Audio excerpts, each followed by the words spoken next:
How's it going, YouTube? Coming in today with another video, and today, guys, what the brand new is going to be where to hand trap tier 2 and Rogue. This was really fun last time to be able to do because you sometimes run into decks like these at tournaments and you might not know what to do, so I really do hope that I can help you out in that aspect. The very last deck today I think that you'll really appreciate because it's going to be something that is getting support and info, and you might want to know what the deck does and how to stop it, because it can be pretty obnoxious. If you haven't already checked out my sponsors over at Imperium, Dragonshield, Gem, Cloud, Riw Hobbies and Games, Grimoire, or ChainLink, definitely go ahead down below in the description, check them all out. Without further ado, let's hop right on into the video. The first deck that I have for you today is Exosister.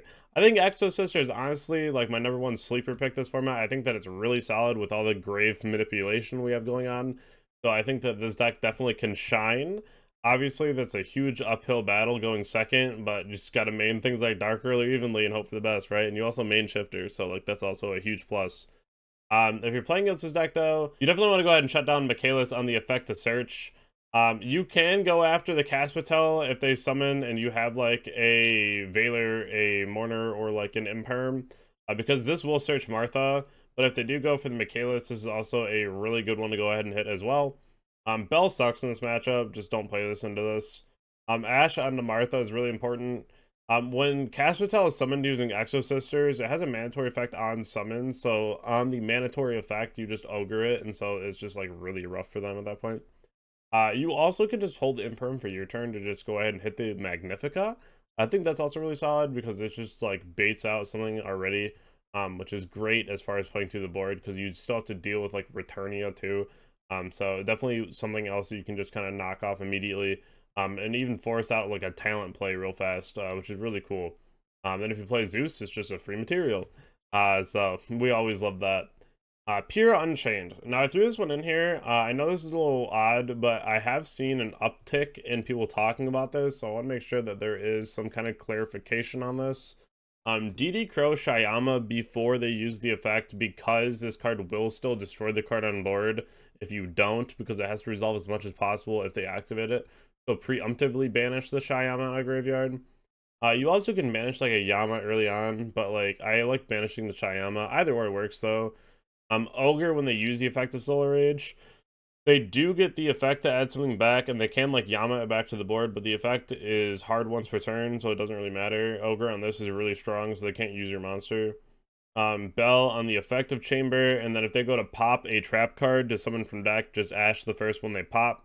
And then, as always, just go ahead and negate the Yama, because Yama is going to be the #1 problem here.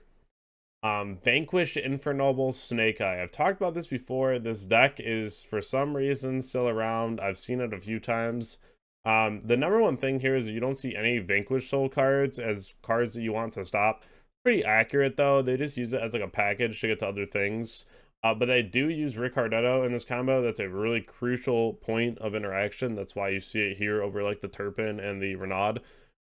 Stop the Ricardetto as much as you can.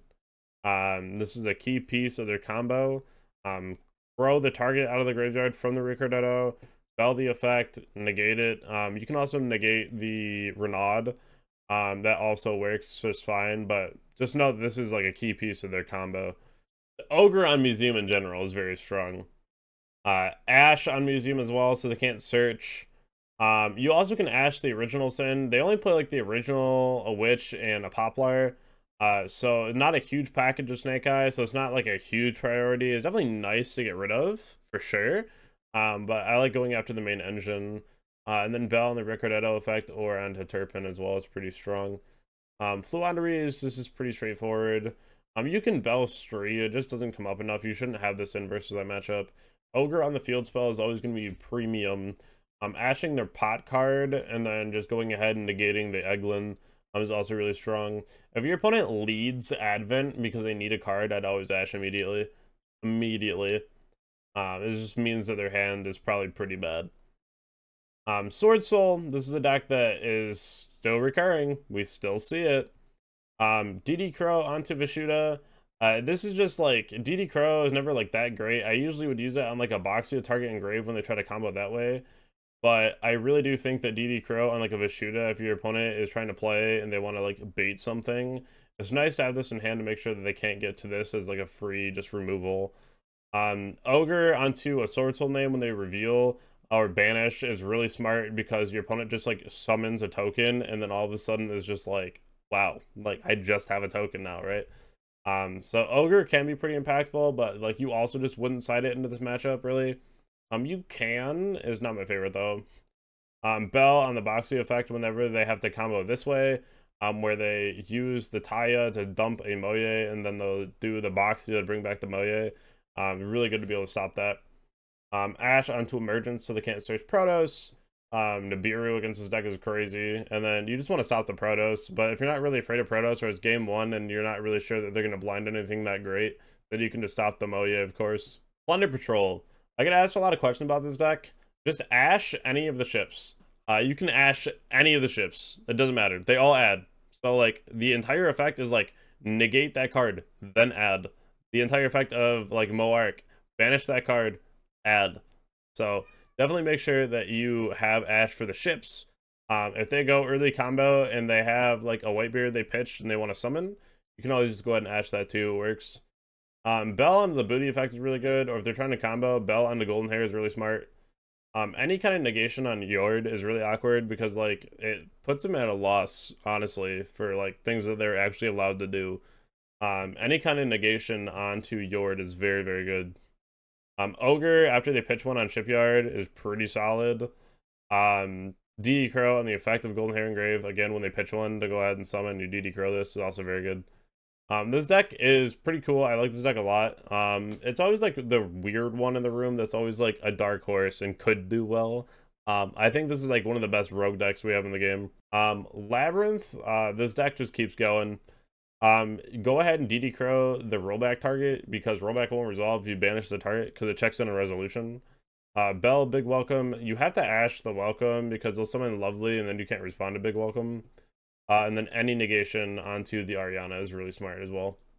Dinomorphia, we see this all the time. For some reason, people still want to play this deck. Rex term, just go ahead and just negate that. Just hold the Imperm for your turn. If you destroy a Diplo or a Theresia on board, they'll try to reborn each other, and DD Crow on the target engrave is really solid. Just not in battle, obviously, because then you can't use that in damage step. Bell onto Alert. Ash onto the Frenzy or Domain, it doesn't matter. And then negation onto Theresia. Usually it's normal summons, so Mourner won't really work that well at all. But in general, you can also like Mortar onto Rexterm too, which is pretty solid. But negation on Theresia, so they can't like pick what they want to get set, right, is really important. Virtual World, this deck's really funny. If they put like a King Long engrave, you just want to banish it before they use it. Ogre onto Chuche, because this card's mega annoying. You do not want this card around. Bell onto Lao Lao, Ash onto Lulu, and then hold Imperm for Shen Shen. You definitely want to use like some kind of banishing effect on the Shen Shen though, when it's engraved, because it will come back on the following turn, which is also really annoying because you can clear the whole board, but if you can't kill them, this will hit the board again.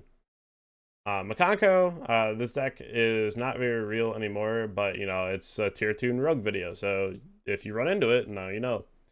DD Crow onto the Mayo in the graves is really strong. Same with Bell onto the effect engrave. This card's really obnoxious with the green Mikanko. Just not being able to target or do anything to the card is pretty wild. Ogre onto this equip spell, and then Ash onto this equip spell, because this gets them as far as they want to go. And then any kind of negation on the Hare. Marincess, I think this deck is pretty funny. You see this a lot too.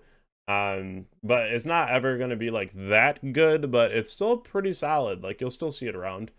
DD Crow onto Blue Slug's effect when they try to add back like the Seahorse. Ogre onto the Battle Ocean is just GG. Usually. Bell or Ash onto Dive depends on which effect they're using. And then any kind of negation onto Sea Angel should be #1 prime, like absolutely all the time. The Sea Angel is a thing that you always want to negate. If you have another card in hand to go ahead and stop like a Sea Angel, if they summon Pascalis, you can at least stop this, but it's never really worth it. You just want to stop Sea Angel. That makes things really awkward. The last one here being Madolche. Madolche is a deck that is getting a lot of support and info, and you really want to know what this deck does, because it can be pretty scary. This rank 5 is really easy to make. They target a card in the graveyard to shuffle back so they can E-tele a monster to the board. So you want to go ahead and DD Crow the target of this, or DD Crow the monster in grave for the Hoot Cake. Ogre the Salon, this card's really insane, gets you Promenade as well. It's also just like such a broken card, to be honest. Bell onto the effect of Tiara on your turn, or on their turn if they're trying to spin things back that you control already. This card has to remove cards from the graveyard to be able to remove your cards from the board. So Bell on this is really good. Ash or Bell onto the Verniself cards is an immediate plus because they go -2.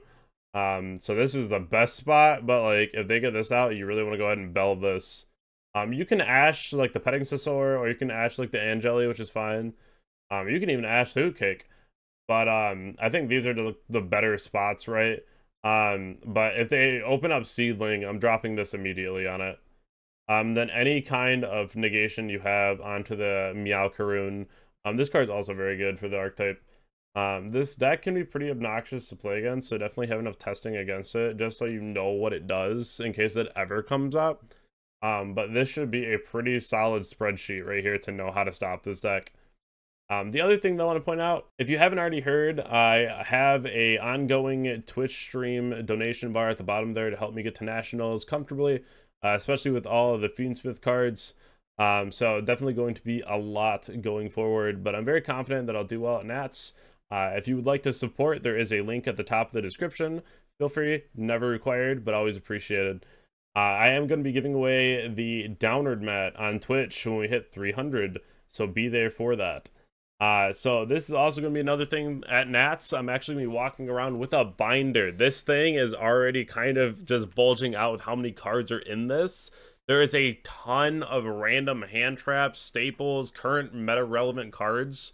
I will be just walking around with this at Nats. If you need cards, and it could be in here, walk up to me, and then I'll just hand you the binder, and you take what you need.